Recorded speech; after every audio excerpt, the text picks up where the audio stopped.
Assalamualaikum warahmatullahi wabarakatuh. Innal hamdalillah wa syukrillah wa ni'matillah.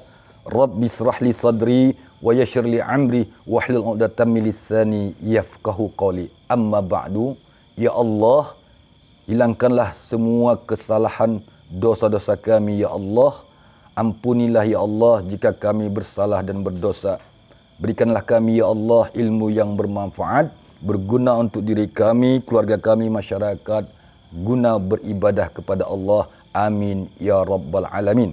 Sahabat-sahabat Tausiah Islami yang dirahmati Allah Subhanahu wa taala, bertemu lagi dalam Tausiah Islami. Seperti mana dari awal niat kita jadikan channel ini, YouTube ini sebagai media takwa kita kepada Allah Subhanahu wa taala, sehingga kita semakin hari semakin bertakwa. Amin ya rabbal alamin.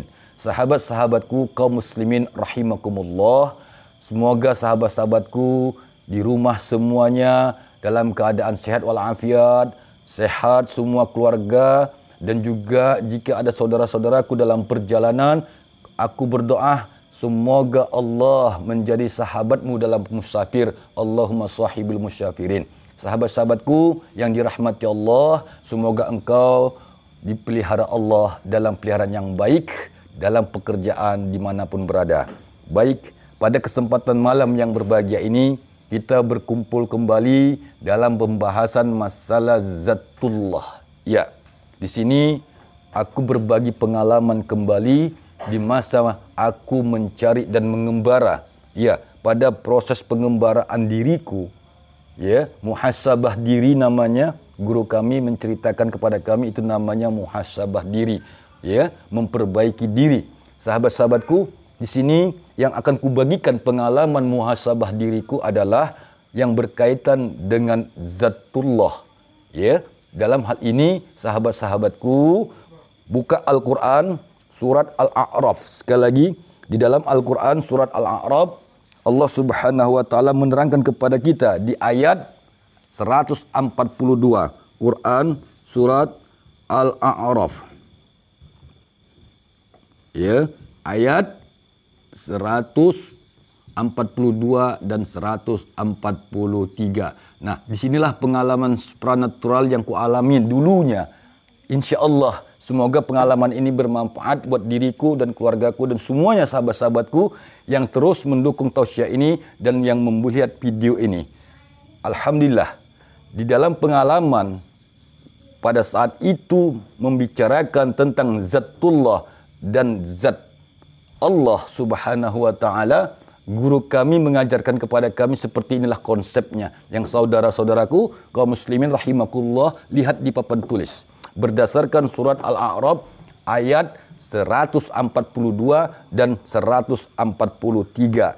Ya, jika kita lihat keterangan mufassiril Qur'annya bahwasanya Nabi Musa bertanya kepada Allah, "Ya Allah, aku ingin bertemu Engkau. Ya Allah, aku ingin melihat wajah-Mu. Ya Allah, agar imanku kokoh dan kuat."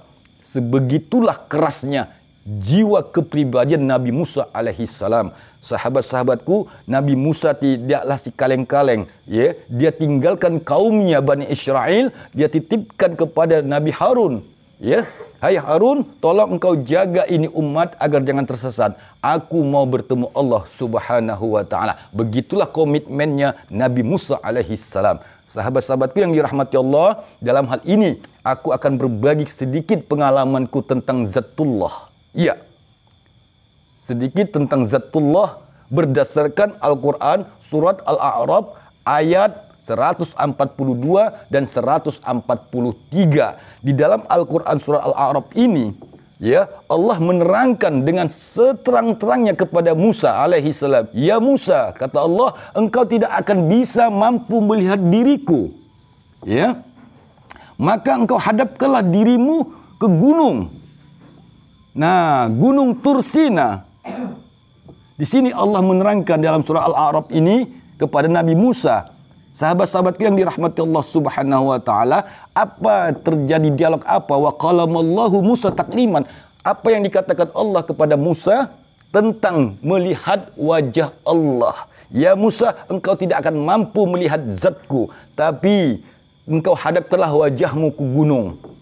Ya, maka di situ engkau akan melihat apabila gunung itu ya tetap pada tempatnya, maka engkau akan mampu melihat wajahku. Namun sahabat-sahabatku, apa yang terjadi pada diri Nabi Musa, bahwasanya Nabi Musa melihat gunung itu berantakan dan meleleh, sehingga Allah nyatakan kembali bahwasanya ya, lau anzalna hadzal Qur'an ala zabalil la ra'aitahu khashi'an mutasaddian min khasyatillah. Allah turunkan Al-Qur'an ke atas gunung, maka gunung itu khashi'an mutasaddian min khasyatillah. Gunung itu hancur belebur. Begitulah dahsyatnya kekuatan daripada Zatullah. Baik, sahabat-sahabatku, ini sebagai perbandingan yang dikasih tahukan guru kami kepada kami. Semoga bermanfaat jika sahabat-sahabatku ingin memahami bagaimana Zatullah itu. Dan yang kedua di sini sebagai menambah keimanan kita kepada Allah Subhanahu wa taala.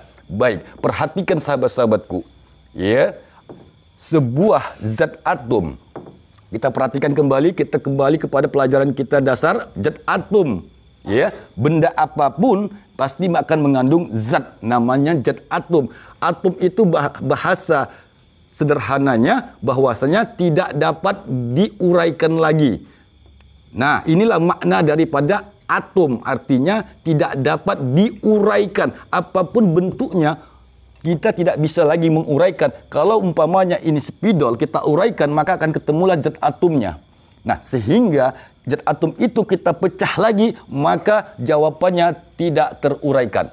Baik, sahabat-sahabatku, rumus di dalam zat atom kita sama-sama mengetahui ada proton, ya, ada elektron, dan ada neutron. Nah, di sini akan kubagi kepada sahabat-sahabatku rahasianya bagaimana caranya untuk melihat Zatullah. Baik, sahabat-sahabatku yang dirahmati Allah, kaum muslimin rahimakumullah, kalau kita memaknain, sekali lagi, memaknain Allah dalam makna lafaz, ya, perhatikan, makna Allah ini dalam bentuk lafaz. Apa itu lafaz?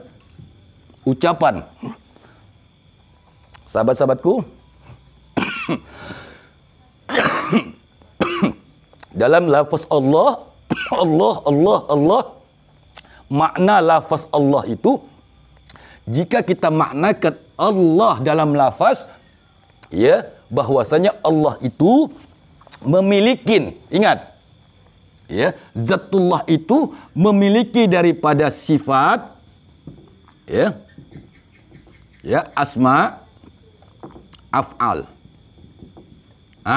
Sudah, sifat, asma dan af'al. Nah, maka disinilah yang dikatakan Zatullah. Nah, paham ya sahabat-sahabatku? Ya. Kalau kita maknakan lafaz Allah, maka lafaz Allah itu terdiri dari alif, ya, lam, ha. Sudah, perhatikan baik-baik. Ya, jika kita maknakan Zatullah itu apa, maka Zatullah itu terdiri dari sifat, asma, af'al. Ya, jika sahabat-sahabatku perhatikan, ya, makna lafaz Allah itu kita sinkronisasikan dengan zat atom. Nah, perhatikan baik-baik. Maka seperti manalah yang kita ketahui bahwasanya zat atom itu memiliki proton, elektron, dan neutron. Nah, sekarang sahabat-sahabatku sinkronisasikan dia, ya, bahwasanya lafaz, sekali lagi, lafaz Allah itu jika kita maknakan sifat, asma, dan af'al, maka ketemulah jawabannya adalah Zatullah. Nah, sahabat-sahabatku yang dirahmati Allah Subhanahu wa taala, jika kita kembali ke Al-Quran, surat Al-A'raf ayat 142 dan 143, jelas sekali, ya, bahwasanya yang Allah katakan kepada Nabi Musa alaihissalam, ya Musa, engkau tidak akan mampu, sekali lagi, melihat zatku, tapi engkau hadapkanlah wajahmu ke gunung. Apabila gunung itu engkau lihat, sekali lagi, pada tempatnya, maka engkau akan bisa melihat Zatullah. Itulah perkataan Allah langsung kepada Nabi Musa alaihissalam. Rahasianya sahabat-sahabatku yang akan kubagikan adalah lambang gunung itu adalah satu, gunung melambangkan keangkuhan. Ini sifat gunung. Ya, gunung melambangkan keangkuhan, kegagahan, keperkasaan. Ingat, gunung selalu berkata, akulah yang paling tinggi. Ya, akulah yang paling tinggi.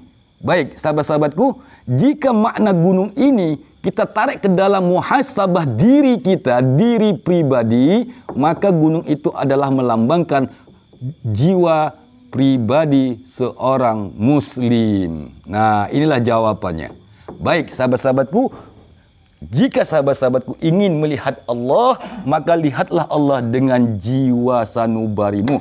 Pasti sahabat-sahabatku akan mampu melihat Allah seperti mana Nabi Musa melihat Allah dalam bentuk dimensi. Sekali lagi, dalam bentuk dimensi nurullah.